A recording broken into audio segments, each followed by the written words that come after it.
Good morning, students. Today we will learn something more about plants and animals. We are going to learn about the wildlife sanctuary, what are national parks, what are the endangered species, and so on. The wildlife sanctuaries provide protection and suitable living conditions to the wild animals. ये जो wild life sanctuary है यहाँ पर हम ये wild animals को protection दिलवाते हैं.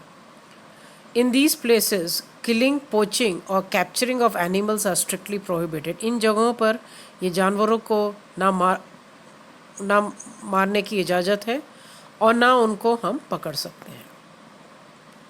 Black buck है, वाइट आइड बक है, एलिफेंट है, गोल्डन कैट है, पिंक हेडेड डक है, घड़ियाल है, मार्श क्रोकोडाइल है, पाइथन है, राइनोसरस, ये सब प्रोटेक्टेड होते हैं और ये हमारे वाइल्ड लाइफ सेंचुरीज़ में इनको प्रोटेक्शन मिलता है.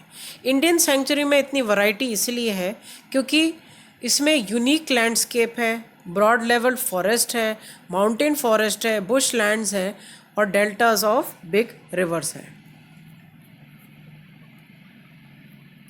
अब नेशनल पार्क्स ये वो पार्क होते हैं जिनमें जो बनाए जाते हैं कंजर्वेशन के पर्पस के लिए. Created and protected by national government, ये नेशनल गवर्नमेंट के अंडर आता है.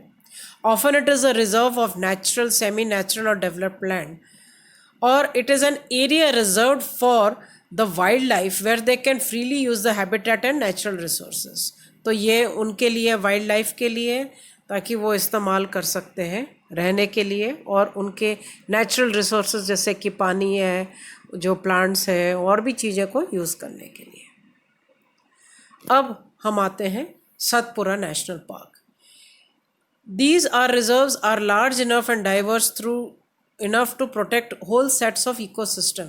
जो आपका सतपुरा बायो रिजर्व है, उधर एक सतपुरा नेशनल पार्क है और इसमें बहुत सारे इकोसिस्टम भी हैं.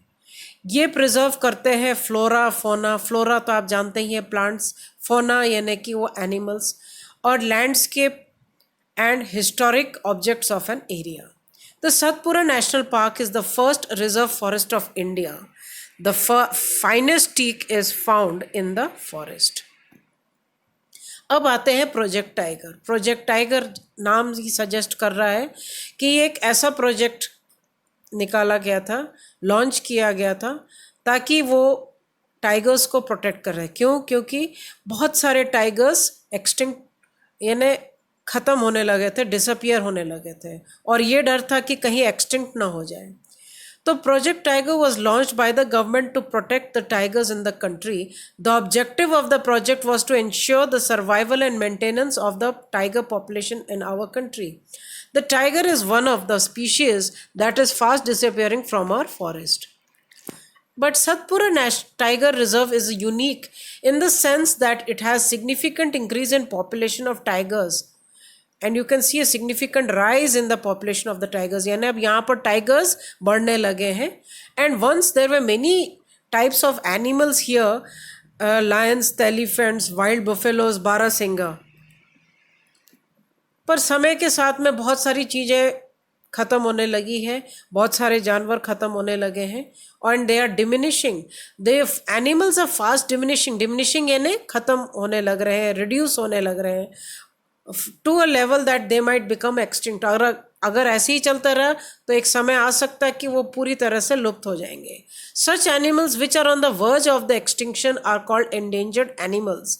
Dinosaurs have become extinct long time ago, and probably it might have been, as they say, a meteorite might have hit, or maybe there must have been a drastic climatic change which may have caused the extinction of the dinosaurs. Survival of some animals has become rather difficult because of the disturbances in their natural habitats. What is man doing? Man is making dams, he is making many buildings and roads, etc. And they are clearing up this forest and the habitats of these animals.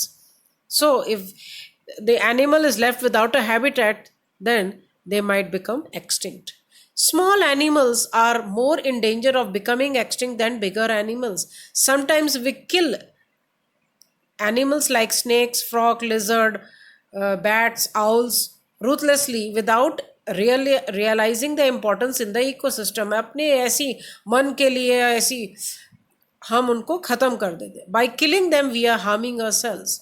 All organisms, whether big or small, have an important role to play in the ecosystem. They form a part of the food chain and food web. An ecosystem is made up of plants, animals, microorganisms in an area along with the non-living components such as climate, soil, rivers and deltas. Now the Red Data Book, it is a source book which records all the endangered animals and plants. Migratory birds fly far off area every year during a particular time because of the climatic changes. They fly off for laying eggs as the weather in their natural habitat becomes very cold and inhospitable. यानी जो migratory birds होते हैं वो एक जगह से दूसरी जगह चले जाते हैं, अपने जहाँ पर वो रहते हैं वो ठंडा हो जाता है तो वो थोड़ी गर्म जगह पे जाते हैं. तो क्योंकि वो एक दूसरी जगह जाते हैं वहाँ पर अपने दे ले देयर एग्स, और वहाँ पर जहाँ वो रहते हैं एक्चुअली वहाँ बहुत ठंडा रहता है और वो लोग जीवित नहीं रह सकते, तो गर्म जगह के लिए दूसरी जगह चले जाते हैं. क्योंकि एक जगह से दूसरी जगह जाते हैं तो इनको हम माइग्रेटरी बर्ड्स कहते हैं. The birds that cover great distances to reach another land are called as migratory bird. Recycling of paper. अब पेपर ट्री से ही संबंधित है क्योंकि हमें पेपर ट्री से ही मिलता है. It takes 17 full trees to make a ton of paper, therefore we should save paper. Paper can be recycled 5 to 6 times for use. If each student saves at least a sheet of paper in a day, we can save as many trees in a year. बहुत सारे trees को हम बचा सकते हैं. We should save, reuse and recycle paper. By doing so, we can not only save trees, but we can save energy, water needed for manufacturing paper. Moreover, the amount of harmful chemicals used in paper making will also be reduced. तो अगर हम लोग paper को save करेंगे, कम use करेंगे, paper को reuse करेंगे, paper को रिसाइकल करेंगे तो हम लोग काफ़ी बचत कर सकते हैं. हम सिर्फ ट्रीज़ को ही नहीं बचाते, हम एनर्जी के जो रिक्वायर होती है पेपर बनाने में उसको भी बचाते हैं, और जो पानी भी खर्च होता है उसको भी हम कम कर देते हैं. मोर ओवर, जो भी हम लोग ये हार्मफुल केमिकल्स यूज़ करते हैं पेपर मेकिंग में वो भी कम कर देते हैं. Now reforestation. Reforestation is restocking of the destroyed forest by planting new trees. क्योंकि अब फॉरेस्ट बर्बाद हो चुके हैं, ख़त्म हो चुके हैं, तो हम एक काम कर सकते हैं, हम ट्रीज़ को प्लांट कर सकते हैं. The planted trees would generally be of the same species. आपको ये कोशिश करनी चाहिए कि जो भी स्पीशीज़ यानी जो ख़त्म हो गई है ट्रीज़ की, वही उन्हीं की जगह पे उन्हीं जैसे स्पीशीज़ को प्लांट करने चाहिए which were found in the forest. We should plant at least as many trees as we cut. Reforestation can take place naturally, and if the deforested area is left undisturbed, it re-establishes itself. इसका मतलब ये है कि कुछ forest अपने आप भी बन जाते हैं बट उसमें आदमी का कोई रोल नहीं होता है. In natural reforestation, there is no role of human beings. Now we have already caused a lot of damage to our forest, and we should retain our green wealth for the future generation.